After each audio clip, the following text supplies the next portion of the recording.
It's been an absolute joy, in fact, to see the children back in school. It was such a pleasure to see so many smiling faces as they joined us. You can just feel the buzz and the energy around, and that's something that I'm really keen to make sure we maintain.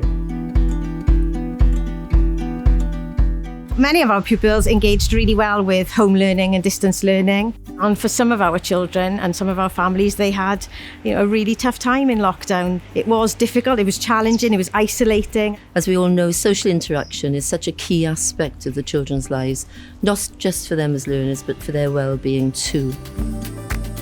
Every one of Caerphilly schools has a comprehensive risk assessment in place, and all schools have introduced a range of measures. All the staff came in throughout August to make sure that their classroom environment was ready, as well as the school's site. We have strengthened and enhanced the availability of our key support teams, including cleaners, health and safety, and environmental health, to ensure that, if necessary, they can be rapidly deployed to schools if a case has been identified. In late August and early September, the cases in Caerphilly started to rise sharply, and it became apparent that the council would need to work with Welsh Government and its health partners to introduce some local restrictions to try and arrest that rate.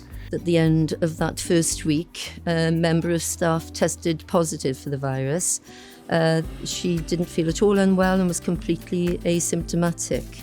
That provided us with an opportunity to test out how adequate our response processes were, and I'm really pleased to be able to say that they worked very, very well. I was swiftly contacted by an environmental health officer to ensure that the governors and I were adhering very strictly to all the guidance given to make sure that our school community was as safe as it possibly could be. Of course, having classes in a bubble meant that the rest of the school could continue. Our children have a right to an education, and it's our job to provide one.